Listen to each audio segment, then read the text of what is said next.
जाति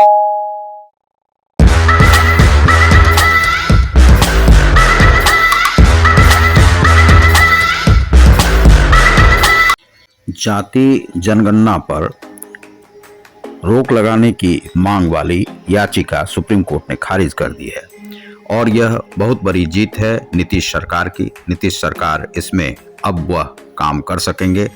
यह खारिज करवाने की पूरी व्यवस्था लगा दी गई थी, लेकिन अब यह जाति जनगणना यहाँ पर होगी। यह है कि विकास के लिए नीतीश कुमार जी कहते हैं कि अनेक मार्ग इससे खुलेंगे। जब आप आरक्षण दे ही रहे हैं तो फिर बचना क्या है।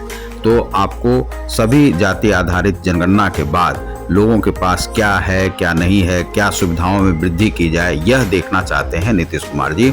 यह सोच एक बहुत बड़ी सोच है जिसको लेकर के नीतीश कुमार जी चल रहे हैं। आप देखिए समाचार विश्लेषण को और सब्सक्राइब कीजिए। नमस्कार दोस्तों, मैं हूं रतिकांत सुमन। आप देख रहे हैं समाचार विश्लेषण को। समाचार विश्लेषण पर मैं आज आपको एक विश्लेषणात्मक अध्ययन करने जा रहा हूं जाति गणना पर रोक के विषय में, जिसे कि यहाँ पर बिहार सरकार ने शुरू किया था नीतीश कुमार जी ने, तो उसे जो है किस प्रकार से खारिज कर दिया गया है सुप्रीम कोर्ट के द्वारा। तो उसी के विषय में मैं बताऊंगा कि जो जाति गणना पर रोक की मांग वाली याचिका सुप्रीम कोर्ट ने खारिज की, यह जो है विषय है। तो आप देखते रहिए समाचार विश्लेषण को और इसे सब्सक्राइब कीजिए, लाइक कीजिए। और बहुत ही इससे क्या है कि उत्साह मिलता है। एक यह होता है कि कुछ लोग हमें देख रहे हैं और आप यदि देखते हैं तो इसे करने में कोई बुराई नहीं है। सब्सक्राइब करें। एक बार यदि आपने सब्सक्राइब कर लिया है समाचार विश्लेषण को तो आप दोबारा उसे नहीं करें, लाइक कर सकते हैं और बेल आइकॉन को जरूर ही दबाएं, जिससे कि आपको हमारे नोटिफिकेशन आपको मिलते रहेंगे। तो यह जो सूचनाएं हैं बीच में कुछ दिन से मैं दे नहीं पा रहा था, अब मैं देने लगा हूं। तो यह है प्रभात खबर। ज़्यादातर हम प्रभात खबर से ही सूचना लेते हैं। तो प्रभात खबर पर यह सूचना है, जाति गणना पर रोक की मांग वाली याचिका सुप्रीम कोर्ट ने खारिज की। बिहार में जाति गणना पर रोक लगाने वाली जनहित याचिका पर सुनवाई से सुप्रीम कोर्ट ने इनकार कर दिया है। न्यायाधीश BR गवई और न्यायाधीश विक्रमनाथ की खंडपीठ ने दाखिल याचिका की मंशा पर सवाल उठाते हुए इसे प्रचार पाने वाली याचिका करार दिया।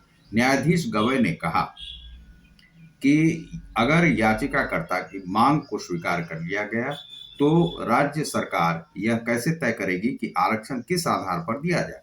संक्षिप्त सुनवाई के बाद पीठ ने सभी याचिकाओं को खारिज करते हुए याचिकाकर्ता को हाईकोर्ट जाने को कहा। 11 जनवरी को मुख्य न्यायाधीश DY चंद्रचूड़ की अध्यक्षता वाली पीठ से तत्काल सुनवाई की मांग की गई थी। शुक्रवार को न्यायाधीश BR गवई और न्यायाधीश विक्रमनाथ की खंडपीठ के समक्ष गैर सरकारी संगठन एक सोच एक प्रयास नालंदा के अखिलेश कुमार व हिंदू सेना के अध्यक्ष विष्णु गुप्ता द्वारा दायर तीनों याचिकाओं पर सुनवाई हुई। अब इसमें जो बातें हैं वह मैं आपको बता देता हूं।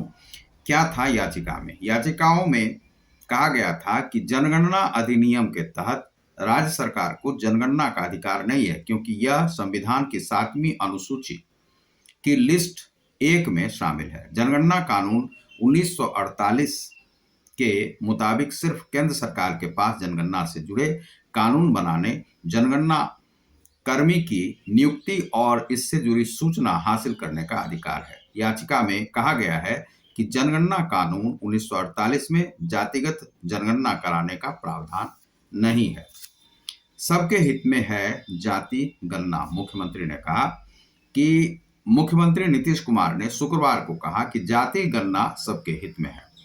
सुप्रीम कोर्ट द्वारा इस संबंध में दिए गए निर्देश, मुख्यमंत्री ने कहा कि कोर्ट ने इसके पक्ष में अपना फैसला दिया है, जबकि बहुत लोग समझ रहे थे कि फैसला इसके विपरीत आएगा। समाधान यात्रा में नालंदा आए मुख्यमंत्री ने कहा कि जाति आधारित गणना सबके हित में है। जनगणना कराना केंद्र सरकार का काम है। हम लोग जाति आधारित जनगणना करवा रहे हैं। हम लोग अपने राज्य में एक एक चीज की जानकारी के लिए इसे कर रहे हैं। सरकार सभी लोगों की आर्थिक स्थिति की जानकारी चाहती है। जब एक एक चीज की जानकारी होगी तो विकास के काम को आगे बढ़ाने में सुविधा होगी। कैसे लोगों को मदद करें, कैसे लोगों को आगे बढ़ाएं, इसी मकसद से जाति आधारित गणना करवाया जा रहा है। उन्होंने कहा कि सभी पार्टी की सहमति से इसे करवाया जा रहा है। कहा कि समाचार पत्रों से जानकारी मिली कि बिहार शरीफ के ही किसी व्यक्ति ने इसको लेकर सुप्रीम कोर्ट में याचिका दायर की थी। कोर्ट का आदेश बिहार सरकार की जीत, तेजस्वी ने कहा। राज्य में जाति आधारित जनगणना पर सुप्रीम कोर्ट के आदेश पर डिप्टी सीएम तेजस्वी यादव ने शुक्रवार को कहा कि जातिगत गणना पर याचिका केवल प्रचार के लिए थी। सुप्रीम कोर्ट ने कहा कि जब तक सर्वे नहीं होगा यह कैसे पता चलेगा कि किसे आरक्षण दिया जाना चाहिए। यह बिहार सरकार की जीत है। हम इस आदेश का स्वागत करते हैं। अब यह जो हुआ है, जो इसमें जो हैं न्यायाधीश विक्रमनाथ की खंडपीठ और न्यायाधीश बी.आर. गवई और जो न्यायाधीश डी.वाई. चंद्रचूड़ की अध्यक्षता वाली पीठ ने की गई थी। तो अब इसमें क्या है कि सबसे पहली बात है कि नीतीश कुमार जी ने यह क्यों किया, लोग प्रश्न कर सकते हैं। लेकिन इस प्रश्न का जवाब यह है कि हम बिहार के मुखिया हैं और यहाँ के हम जो मुख्यमंत्री हैं, मुख्यमंत्री होने के नाते हमें इस राज्य का विकास के लिए अधिकार है कि हम इसका विकास किस प्रकार से करें। जो प्रधानमंत्री है वह देश के लिए सोचते हैं, अन्य राज्य के जो मुख्यमंत्री हुआ अन्य राज्य के लिए सोचते हैं। तो उस आईक्यू के माध्यम से वे अपने राज्य का विकास कर सकते हैं। उन्हें क्या करना है, नहीं करना है, किस प्रकार से आगे बढ़ना है, किस प्रकार से किस किस जाति में। अब जाति क्या है कि जब आपने आरक्षण दी तो किस आधार पे दी। सबसे पहली बात है केंद्र को सोचना चाहिए कि आपने किस प्रकार से दी थी। तो जातिगत वो आधार था कि ये ओबीसी के हैं, सामान्य वर्ग के हैं, ये आपको जो है शेड्यूल कास्ट, शेड्यूल ट्राइब वगैरह हैं। तो उस आधार पे आपने दिया। महिलाओं की कितनी गणना है और उनकी जनसंख्या क्या है, पुरुषों का कितना है, रेशियो क्या है, औसत क्या है, ये सब देखने के बाद आपने जो है एक आरक्षण की व्यवस्था बनाई। लेकिन आरक्षण की जो व्यवस्था है वह कितना जो है सटीक है, सही है, किस प्रकार से विकास हो रहा है, यह देखना जातिगत जनगणना जो है, यदि यहाँ पर मुख्यमंत्री करवा भी रहे हैं तो उससे लोगों को क्या चिढ़ हो रही है। अब मान लीजिए कि किसी ने इस पर जो है याचिका जो दायर कर दी, उनका क्या कहना था दायर करने वालों का कि याचिका में कहा गया था कि जनगणना अधिनियम के तहत राज्य सरकार को जनगणना का अधिकार नहीं है क्योंकि यह संविधान के 7वें अनुसूची की लिस्ट 1 में शामिल है। अब जो यह अधिकार वे बता रहे हैं कि केंद्र को ही है, लेकिन यह जो है पूरे देश की जो जनगणना है, जनसंख्या का जो निरूपण है वह 10-10 वर्ष में वह किया जाता है, वह केंद्र सरकार के अधीन है। लेकिन यह क्या है, यह जातिगत जनगणना है। अब हम बताते हैं कि यह यहाँ पर चल रहा है। कुछ जो यहाँ के जो डिस्ट्रिक्ट हैं वहाँ पर अब तक यह किस प्रकार से चला है। किसी डिस्ट्रिक्ट में, किसी जिले में जो है लगभग 54%, 55%, 60% तक हुआ है। पूरी तरह से इसका अचीवमेंट अभी तक नहीं हो पाया है, यह यहाँ पर है। लेकिन उसके लिए लोग प्रयासरत हैं। कुछ शिक्षक चाहते थे कि जनगणना जो है यह बंद ही हो जाए, कुछ शिक्षक इसमें ड्यूटी नहीं करना चाहते हैं। तो ये जो है यहाँ की पूरी जो लोगों को लगाया गया है जनगणना पर, वे सब पूरी तरह से दक्षित नहीं। लेकिन ऐसा नहीं है कि पूरे शिक्षक यह नहीं चाहते।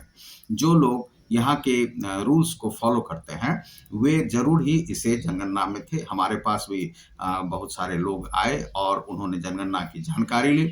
अब जनगणना की जानकारी जिस प्रकार से ली तो हमारे पास मान लीजिए कि हम लोग यहाँ पर 2 व्यक्ति रहते हैं और बच्चे वगैरह जो हैं वह कहीं बाहर हैं या कुछ हैं, तो वे जो हैं सो वे मकान के आधार पे ले रहे थे कि आपके पास जो कितने लोग हैं।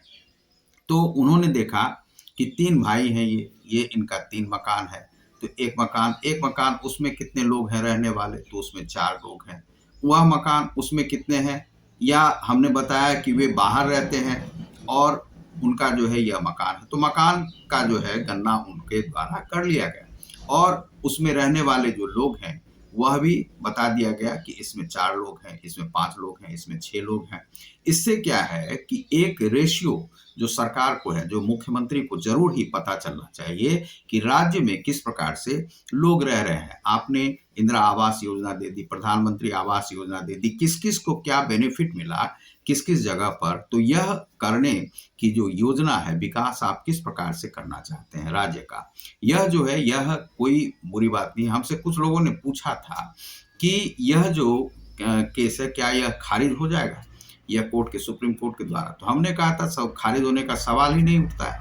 इसलिए नहीं उठता है कि क्योंकि नीतीश कुमार जी ने कोई गलत योजना तो बनाई है नहीं। यह योजना जो है नीतीश कुमार के अपने अधिकार क्षेत्र में आता है और अधिकार क्षेत्र में आता है तो नीतीश कुमार जी इसे बिल्कुल ही कर सकते हैं और वे इसके लिए अधिकृत हैं और वे कर सकते हैं। केवल केंद्र जो है पूरा जो नेशनल सेंसस होता है वही कर सकता है, लेकिन राज्य के अनुसार से यदि नीतीश कुमार जी चाहते हैं जातिगत जनगणना होना तो कोई इसमें उन्हें बाधा नहीं पहुंचा सकता, चाहे सुप्रीम कोर्ट हो या कोर्ट भी उसमें हस्तक्षेप करेगा क्यों, किसी के अधिकार क्षेत्र में वह आता है। तो नीतीश कुमार जी ने यह जो है एक अच्छा कार्य किया है। तो इसमें क्या है कि मान लीजिए कोई व्यक्ति है तो कोई नौकरी कर रहा है, उस जाति के कितने लोगों को शिक्षा मिल रही है, नौकरी में है, कौन काम कर रहा है, कितने मकान हैं, कितने पक्के के मकान हैं, कितने खपरेल मकान हैं, कितने एस्बेस्टस के मकान हैं, किनको क्या ज़मीन है, नहीं है, इसका जो है मूल्यांकन हो जाता है और इससे पता चलता है कि हमारा राज्य संपन्न है या नहीं है, किसे और क्या चीज़ चाहिए। यदि यह चाहे तो केंद्र सरकार भी करवा सकती है। और केंद्र सरकार चूंकि मान लीजिए कि पहले इसमें कहा गया था कि नहीं जातिगत नहीं किया जाएगा, तो वह केंद्र के द्वारा जो थे सरदार वल्लभ भाई पटेल उन्होंने मना किया था जो जातिगत नहीं हुआ, चूंकि वे देख रहे थे कि जातिगत जनगणना से बहुत सारे सवाल उठेंगे, तो वह समय था। लेकिन अब जब हमने आरक्षण दे दिया है और आरक्षण जो है सो वृद्धि भी करते जा रहे हैं, कितने प्रतिशत की किसको आवश्यकता है क्या है, तो इसलिए जातिगत जनगणना होने से कोई भी बुराई नहीं। आप तो आरक्षण दे ही रहे हैं और आरक्षण दे ही रहे हैं, उसमें वृद्धि भी करते जा रहे हैं। हो सकता है कि अभी तो आपने 100% दी है, अब आप कहेंगे कि नहीं 100%, जैसे मान लीजिए कि महंगाई भत्ता बढ़ा रहे हैं तो महंगाई भत्ता की तरह से ही आप आरक्षण को कहेंगे 100 नहीं, अब जो है इसमें किसी को नौकरी नहीं मिला, केवल आरक्षण से ही मिलेगा। तो वह यदि होने लगे तो इस प्रकार से आरक्षण आप जब दे ही रहे हैं तो जातिगत जनगणना कराना कोई बुरा नहीं है। इसीलिए नीतीश कुमार जी यहाँ पर हैं, इसे खारिज कर दिया गया है। यह जो है जाति जनगणना पर रोक की मांग वाली याचिका सुप्रीम कोर्ट ने खारिज कर दी है। तो यह जो है सो एक नीतीश कुमार की जीत है।